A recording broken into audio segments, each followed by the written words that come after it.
Assalamualaikum warahmatullahi wabarakatuh. Sebelumnya, perkenalkan, nama saya Eka. Kalian bisa panggil saya Eka, Kak Eka, Mbak Eka, Bu Eka juga nggak apa-apa. Apa kabar nih semuanya? Semoga selalu dalam keadaan baik ya.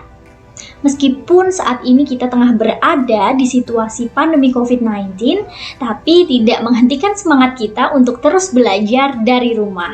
Nah, teman-teman, kali ini kita akan belajar materi mengenai individu, kelompok, dan hubungan sosial.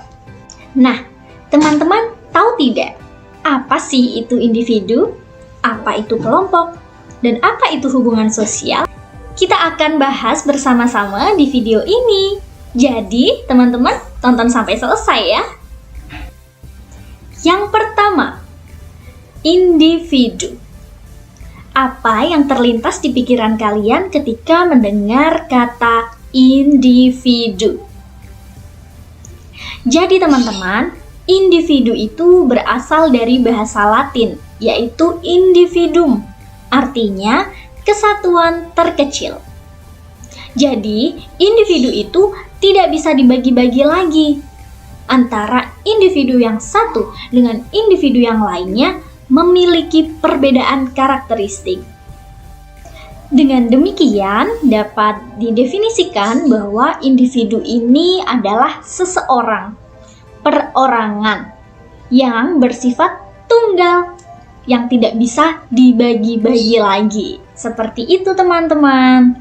Nah, antara individu satu dengan individu yang lain itu memiliki perbedaan, teman-teman. Perbedaan apa? Perbedaan karakteristik. Perbedaan karakteristik seperti apa sih yang dimaksud? Nah, jadi teman-teman, antara individu satu dengan individu yang lain itu pasti karakteristiknya berbeda. Contoh, ciri-ciri fisik. Ya, dari warna kulit, bentuk muka, bentuk tubuh itu pasti berbeda. Sekalipun anak kembar ya, yang dilahirkan bersama pasti memiliki karakteristik yang berbeda. Contohnya yang satu pemarah, yang satu baik banget, sabar banget. Nah, itu bedanya. Jadi setiap individu itu spesial ya teman-teman, karena memiliki karakteristik dan keunikan tersendiri. Individu ini tidak bisa hidup sendiri teman-teman. Iya, individu ini membutuhkan bantuan orang lain dalam rangka memenuhi kebutuhan hidupnya. Makanya individu ini disebut sebagai makhluk sosial. Nah, karena individu ini tidak bisa hidup sendiri tanpa bantuan dari orang lain, makanya individu ini membentuk suatu kelompok. Nah, kita akan membahas pembahasan yang kedua mengenai kelompok. Apa sih itu kelompok? Kelompok adalah sekumpulan daripada individu-individu yang berkumpul menjadi satu dalam suatu tempat dan memiliki tujuan yang sama. Klasifikasi kelompok sosial berdasarkan cara pembentukannya dibagi menjadi dua teman-teman. Yang pertama ada kelompok semu, yang kedua ada kelompok nyata. Jadi apa sih itu bedanya? Jadi berdasarkan cara pembentukannya, kelompok semu itu terbentuk secara spontan teman-teman.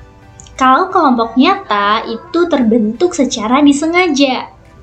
Perbedaan yang kedua yaitu terlihat pada cara berinteraksi. Pada kelompok semu, interaksi berlangsung hanya sementara. Tapi pada kelompok nyata, interaksi berlangsung secara terus-menerus. Perbedaan yang ketiga, pada kelompok semu tidak terorganisir dalam wadah tertentu. Sedangkan pada kelompok nyata terorganisir dalam wadah tertentu. Nah, di sini saya akan memberikan contoh pada kelompok semu. Misalnya, sekumpulan orang yang berkumpul karena melihat peristiwa kecelakaan. Nah, di situ kan sudah jelas ya bahwa orang-orang ini berkumpul secara spontan, tanpa disengaja. Dan interaksi yang terjadi pun hanya sementara. Kenapa dikatakan interaksinya hanya bersifat sementara?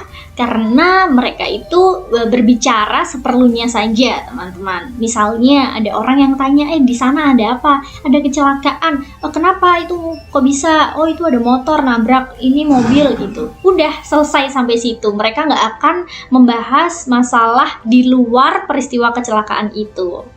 Sini saya akan mencontohkan yang kelompok nyata. Saya ambil contoh organisasi intrasekolah atau OSIS. Teman-teman pasti tahu ya. Di situ OSIS terbentuk dalam suatu wadah tertentu. OSIS diwadahi oleh sekolah ya. Dan interaksi yang terjadi pun secara terus-menerus. Contohnya ketika OSIS rapat. Nih, anggota OSIS rapat pada suatu hari. Terus minggu berikutnya itu rapat lagi karena mereka mungkin mau ada event. Nah, berikutnya rapat lagi. Jadi interaksinya itu secara terus-menerus. Nah, karena mereka saling kenal. Mereka sadar bahwa aku tuh anggota dari OSIS gitu. Jadi aku harus ada di sini, harus ngobrol sama yang lain. Beda kalau sama kelompok yang semu tadi. Kan mereka nggak saling kenal gitu. Oke, sampai di sini teman-teman semuanya paham ya? Selanjutnya kita masuk ke pembahasan yang ketiga, yaitu mengenai hubungan sosial. Nah, jadi apa sih itu hubungan sosial? Hubungan sosial adalah interaksi yang terjadi antara individu dengan individu, individu dengan kelompok, maupun kelompok dengan kelompok. Hubungan sosial di sini juga bisa dikatakan dengan interaksi sosial ya, teman-teman. Nah, syarat daripada hubungan sosial ini apa aja sih? Menurut Suryono Sukanto, syarat terjadinya interaksi atau hubungan sosial ada 2. Yang pertama, harus ada kontak sosial. Dan yang kedua, harus ada komunikasi. Nah, kita bahas dulu yang kontak sosial. Kontak sosial ini bisa bersifat positif, juga bisa bersifat negatif. Bersifat positif apabila mengarah pada kerjasama, sedangkan bersifat negatif apabila mengarah pada pertentangan. Syarat terjadinya hubungan sosial yang kedua adalah harus ada komunikasi. Nah, dalam komunikasi ini ada unsur pokoknya, teman-teman. Ada 4 unsur pokok dalam komunikasi. Yang pertama, harus ada komunikator. Apa sih itu komunikator? Orang yang menyampaikan pesan dalam komunikasi itu namanya komunikator.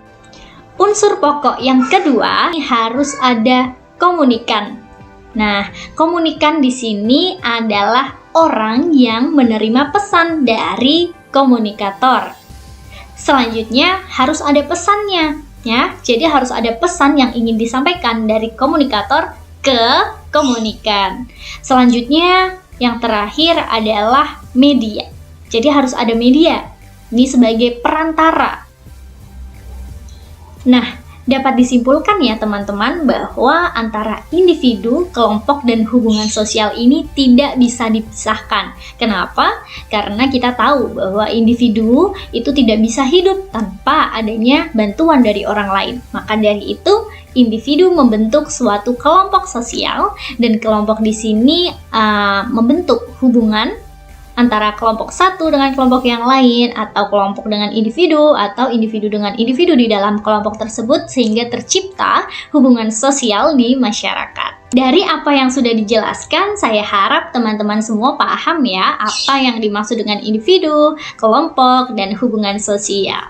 Nah, untuk mengetes kemampuan teman-teman semuanya, saya ada tugas nih. Nah, teman-teman, coba identifikasi hubungan sosial baik antara individu dengan individu atau dengan kelompok ataupun kelompok dengan kelompok yang ada di sekitar rumah teman-teman.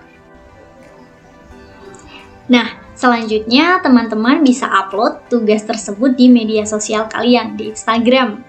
Nah, jadi kan teman-teman bisa main sosmed sekaligus berbagi ilmu dengan teman-teman yang lainnya. Demikian pembahasan mengenai individu, kelompok, dan hubungan sosial yang dapat saya sampaikan. Kurang lebihnya saya mohon maaf, semoga ilmunya bermanfaat ya. Sampai jumpa di pertemuan selanjutnya. Assalamualaikum warahmatullahi wabarakatuh.